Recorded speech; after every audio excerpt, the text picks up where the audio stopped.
Welcome to Molecule. Hello everyone. Today we will discuss previous year's questions on DNA replication with explanation. इससे पहले मैं part 1 बना चुका हूँ वीडियो, उसकी लिंक मैंने डिस्क्रिप्शन बॉक्स में दी है, आप वहाँ से वाली वीडियो देख सकते हैं। अब कुछ और क्वेश्चन जो DNA रेप्लिकेशन पे CSIR नेट एग्ज़ाम में आए थे उसको हम डिस्कस करते हैं। तो पहला क्वेश्चन है हमारा जो दिसंबर 2012 में पूछा गया था। The semi conservative nature of DNA replication was established by Michelson Stars in the classic experiment with bacteria. They grow bacteria in N15 containing medium, washed and incubated in fresh medium with N14 containing compounds and allowed to grow for 3 generations.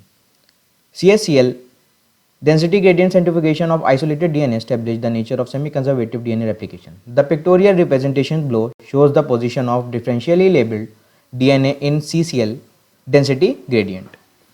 Had the DNA replication been conservative, what would have been the pattern?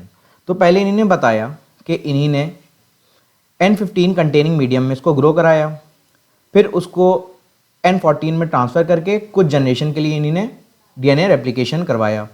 तो अब हमें पता है कि मिचेल्सन star ने दिया था DNA जो है वो सेमी कंजर्वेटिव है। सेमी कंजर्वेटिव मतलब ये N15 से इन्होंने शुरू किया, तो सेकेंड जनरेशन में जो आएंगे सारे बैंड वो कैसे आएंगे, वो N14 और N15 वाले आएंगे, हाइब्रिड बनेगी। फिर जो नेक्स्ट जनरेशन होगी, सेकेंड जनरेशन होगी, उसमें फिर एक हाइब्रिड वाला आएगा, फिर आपका N14 वाला आएगा, उसमें N15 नहीं आएगा, ये सेमी कंजर्वेटिव में। मगर ये यहाँ पे क्या कह रहे हैं, DNA replication been conservative what would have been the pattern. तो सेमी कंजर्वेटिव में हमें पता है जैसे ये DNA है तो ये भी 15 है, ये भी 15 है। तो जब फर्स्ट जनरेशन में इसको ग्रो कराएंगे तो 2 स्ट्रैंड आएंगे, और वो कैसे आएंगे, 15 और 14 के, जो हाइब्रिड होते हैं। मगर यहाँ पे इन्होंने ये बात कही है कि ये जो है वो कंजर्वेटिव है। तो कंजर्वेटिव में जितने भी जनरेशन हो जाएं, हमारे पास N15 और N15 वाला जो डबल स्टैंडर्ड DNA है वो रहेगा। तो इसमें अगर कंजर्वेटिव की बात की है हमने, तो देखिए सेकेंड ऑप्शन तो पहले ही इनकरेक्ट हो गया। कैसे इनकरेक्ट हो गया, क्योंकि यहाँ पे जो 15 वाला था वो बैंड नहीं दिखा रहा है। फिर थर्ड, फोर्थ और फर्स्ट में कौन सा सही होगा, तो अब देखिए अगर यहाँ पे है, तो अगर ये कंजर्वेटिव है आपका, तो यहाँ पे हाइब्रिड नहीं बनेगा, तो ये भी गलत हो गया। तो फर्स्ट सेकंड गलत है। तीसरे में देखते हैं, तीसरा हमारा करेक्ट है। तीसरा क्यों करेक्ट है, क्योंकि यहाँ पे कंजर्वेटिव रहा आपका N15 और N14 के DNA बने। तो इसका आंसर क्या हो जाएगा, इसका आंसर हो जाएगा थर्ड। नेक्स्ट क्वेश्चन हमारा जो दिसंबर 2017 में पूछा गया था। In E. coli, though DNA polymerase 1 plays an essential role in replication process, it is not the major polymerase. Instead, the enzyme responsible for the advancement of replication fork is polymerase 3. From the 4 DNA structures given below, students made several interpretations about the shorter arm being extended by polymerase 1 और polymerase 3. तो यहाँ पे इन्होंने बताया कि polymerase 1 जो होता है एसेंशियल रोल प्ले करता है रेप्लिकेशन प्रोसेस में, मगर वो मेजर एंजाइम नहीं है। मेजर कौन सा, हमारा पॉलीमरेज 3। तो इन्होंने बताया यहाँ पे 4 स्ट्रक्चर्स दिए हुए हैं, और उनमें से चारों स्ट्रक्चर में कौन सा पॉलीमरेज 1 या पॉलीमरेज 3 इसको एक्सटेंड कर पाएगा। तो देख लेते हैं हम लोग। तो पहले स्ट्रक्चर में जो हमारा ए है, ए में रेप्लिकेशन में ये एक्सटेंड नहीं कर पाएगा। क्यों, क्योंकि 3 एंड आगे है और 5th एंड जो होता है आपका वो फ्री एंड नहीं होता, इसको एक्सटेंड नहीं कर पाता है। तो हमारा फर्स्ट वाला करेक्ट हो गया। बी देखते हैं। बी में देखिए इधर भी 5 प्राइम एंड है, 5 प्राइम एंड जो होगा वो भी नहीं एक्सटेंड होगा, तो ये भी रॉन्ग हो गया। नेक्स्ट है हमारा सी। सी में भी देखिए 3 डैश या 3 प्राइम एंड आगे है और 5 प्राइम एंड जो है वो यहाँ पे है, तो ये भी एक्सटेंड नहीं हो पाएगा, तो ये भी रॉन्ग हो गया। डी में देखते हैं। डी में हाँ देखिए यहाँ पे ये 3 डैश एंड जो है ये एक्सटेंड हो सकता है। तो अब ये देख सकते हैं कि which one of the following interpretations written below is correct. अब ये पूछ रहे हैं कौन सी इंटरप्रिटेशंस करेक्ट हैं। A will be extended by polymerase 3 but not by polymerase 1। अब ए तो एक्सटेंड ही नहीं हो पाएगा, तो ये वाली स्टेटमेंट जो हो गई वो रॉन्ग हो गई। नेक्स्ट है आपका neither B nor C will be extended by either polymerase 1 और पॉलीमरेज 2। बी और सी, बी एंड सी, ये वाली स्टेटमेंट करेक्ट हो गई। क्यों, क्योंकि ना बी हो सकता है ना सी हो सकता है एक्सटेंड। क्यों, क्योंकि इसके पास 3 प्राइम एंड नहीं है जो एक्सटेंड हो सके। तीसरा भी देख लेते हैं। C will be extended by both polymerase 1 and polymerase 3। अब सी एक्सटेंड ही नहीं हो पाएगा, तो ये वाला भी स्टेटमेंट रॉन्ग हो गई। नेक्स्ट है आपका D will be extended only by polymerase 1 but not by polymerase 3। ऐसा नहीं है, डी जो होगा आपका वो पॉलीमरेज 1 भी एक्सटेंड कर सकता है, पॉलीमरेज 3 भी कर सकता है, तो ये भी रॉन्ग हो गई। तो इसका आंसर क्या हो गया? इसका आंसर हो गया सेकेंड। नेक्स्ट क्वेश्चन हमारा जून 2018 में पूछा गया था। E coli takes 40 minute to duplicate its genome using bidirectional mode of replication. If E coli were to use unidirectional mode of replication to synthesize a DNA complementary to just one of the strands of the genome it would take. तो इन्हीं ने बताया कि जो replication होता है E coli में वो 40 मिनट लेता है जब बाई डायरेक्शनल होता है। बाई डायरेक्शनल मतलब जैसे ये स्ट्रैंड है आपका सर्कुलर, ठीक है, तो वो एक रेप्लिकेशन फॉर्क इधर चलता है, एक रेप्लिकेशन फॉर्क इधर चलता है, तो वो टोटल जब कंप्लीट करता है अपना रेप्लिकेशन इधर से फिर इधर करता है तो वो कितना लेता है? लेता है 40 मिनट्स, ठीक है। अभी 40 मिनट्स ले रहा है, मगर अब ये कह रहे हैं यूनी डायरेक्शनल हो रहा है। यहाँ पे यूनी डायरेक्शनल मतलब सिर्फ एक रेप्लिकेशन फॉर्क जो चलेगा उसी को पूरा कंप्लीट करना है। तो ऐसे केस में क्या होगा? जब ये पूरा रेप्लिकेशन एक ही रेप्लिकेशन फॉर्क कंप्लीट करेगा तो लेगा वो 80 मिनट्स, दुगना हो जाएगा। यूं दो जब थे तो 40 मिनट ले रहा था, एक होगा तो 80 मिनट हो जाएंगे, तो इसका आंसर हो जाएगा सेकेंड। अब फोर्थ क्वेश्चन है हमारा जो दिसंबर 2019 में पूछा गया था। The figure below shows the structure of replication fork. Based on this information the following statements are made.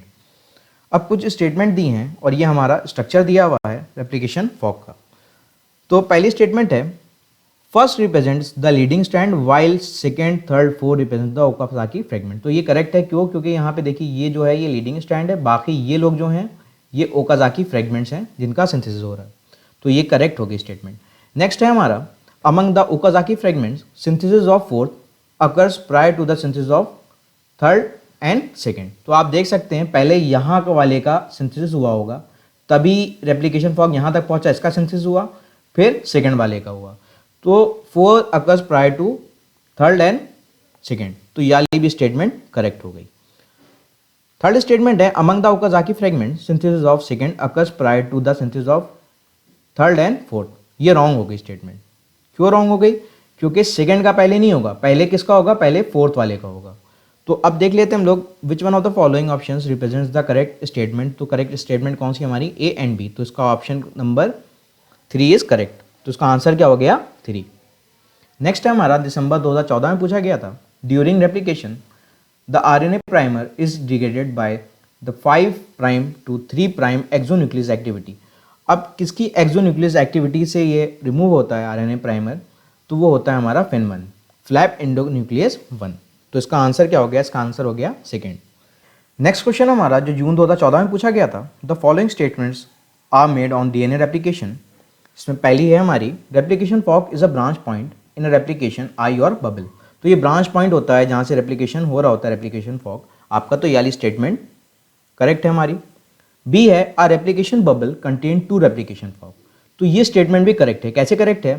तो देखिए जैसे ये यहाँ से हमारा रेप्लिकेशन हो रहा है तो ऑपोजिट डायरेक्शन में 2 रेप्लिकेशन आपके फॉर्क मूव करते हैं, तो ये वाली स्टेटमेंट भी करेक्ट हो गई। थर्ड है हमारा DNA replication is a continuous according to interpretation made by Okazaki. तो ये रॉन्ग है। उन्हीं ने कहा था ये डिसकॉन्टिन्यूस होती है और ओकाजाकी फ्रेगमेंट्स बनते छोटे छोटे फ्रेगमेंट्स, तो ये स्टेटमेंट रॉन्ग है। डी वाली है multiple priming events are required for both leading and lagging strands to initiate DNA synthesis. तो ये भी रॉन्ग है। मल्टीपल प्राइमिंग इवेंट्स जो चाहिए होते हैं वो लैगिंग स्ट्रैंड में चाहिए होते हैं, नॉट लीडिंग स्ट्रैंड में। तो ये वाली स्टेटमेंट रॉन्ग है। अब ये पूछ क्या रहे हैं which one of the following is the correct combination. Correct कौन सा है हमारा? A and B. तो इसका आंसर ए एंड बी, तो पहला आंसर इसका करेक्ट होगा। नेक्स्ट क्वेश्चन हमारा जो 2016 में पूछा गया था दिसंबर के। Telomerase a RNA protein complex which completes the replication of telomeres during DNA synthesis is a specialized. अब ये स्पेशलाइज क्या है? ये आरएनए डिपेंडेंट डीएनए पॉलीमरेज है। ये रिवर्स ट्रांसक्रिप्शन करके एक्सटेंड करता है हमारा 3' एंड। तो इसका आंसर क्या हो गया? फर्स्ट, क्योंकि इसमें आरएनए एज अ टेम्पलेट होता है और ये आरएनए को यूज करके डीएनए जो होता है वो सिंथेसाइज कराता है। तो इसका आंसर क्या हो गया? फर्स्ट हो गया। नेक्स्ट है हमारा telomerase a protein RNA complex has special reverse transcriptase activity. अभी हमने बताया कि पीछे रिवर्स ट्रांसक्रिप्टेज एक्टिविटी होती है, आरएनए से डीएनए सिंथेसाइज करता है। That completes replication of telomeres during DNA synthesis. Although it has many properties similar to DNA polymerase, some of them are also different. Which one of the following properties of telomerase is different from that of DNA polymerase? तो इसमें कह रहे हैं कि इसकी कौन सी ऐसी property है जो डिफरेंट है डीएनए पॉलीमरेज से। तो पहला देख लेते हैं हम लोग, telomerase requires a template to direct the addition of nucleotide. तो ये रॉन्ग है, क्यों? क्योंकि सेम आपका डीएनए पॉलीमरेज को भी चाहिए होता है। नेक्स्ट है हमारा, telomerase can only extend 3 prime end of DNA. तो ये भी रॉन्ग है। क्यों रॉन्ग है? क्योंकि ये भी आपका डीएनए पॉलीमरेज करता है, 3 प्राइम एंड को ही एक्सटेंड करता है। नेक्स्ट है हमारा, telomerase does not carry out lagging strand synthesis. ये करेक्ट है, लैगिंग स्ट्रैंड की सिंथेसिस जो होती है वो टीलोमरेज नहीं करता। वो कौन करता है हमारा? वो पॉलीमरेज 3 करता है। नेक्स्ट भी देख लेते हैं, telomerase act in progressive manner. तो ये भी रॉन्ग हो गया। रॉन्ग क्यों हो गया? मतलब ये टीलोमरेज प्रोसेसिव मैनर में एक्ट करता है और हमारा डीएनए पॉलीमरेज भी ऐसे ही एक्ट करता है। तो ये स्टेटमेंट रॉन्ग हो गई। तो हमें देखना था कौन सा डिफरेंट प्रॉपर्टी है, वो थर्ड वाली है, telomerase does not carry out lagging strand synthesis. तो इसका आंसर क्या हो गया? 3। नेक्स्ट है हमारा, जो जून 2019 में पूछा गया था। अब इसमें कुछ स्टेटमेंट दिए हैं। Following statement have been made, removal of super coiling produced by DNA unwinding at the replication fork। तो पहले चीज़ तो मैं बता दूं सुपर कॉइलिंग क्या होती है। जैसे ये आपका मूव कर रहा है रेप्लिकेशन फॉर्क, तो ये आपका डीएनए होगा, ठीक है, ये डीएनए है आपका जो आगे, तो इसका रेप्लिकेशन होना है। तो यहाँ पे पहले ही सुपर कॉइलिंग हो जाती है, पॉजिटिव सुपर कॉइलिंग हो जाती है। ये क्या है? आपकी सुपर कॉइलिंग है, ठीक है, पॉजिटिव सुपर कॉइलिंग। इसको कौन रिमूव करता है? इसको रिमूव करता है आपका टीलोमरेज, ठीक है। तो ये पहली चीज हमने बता दी आपको। अब स्टेटमेंट फर्स्ट देख लेते हैं। Accumulation of super coils is the result of DNA helicase activity during unwinding of DNA. तो हाँ, जब हेलिकेज इधर मूव करता है तो यहाँ पे पॉजिटिव सुपर कॉइलिंग होने लगती है। तो ये स्टेटमेंट करेक्ट है।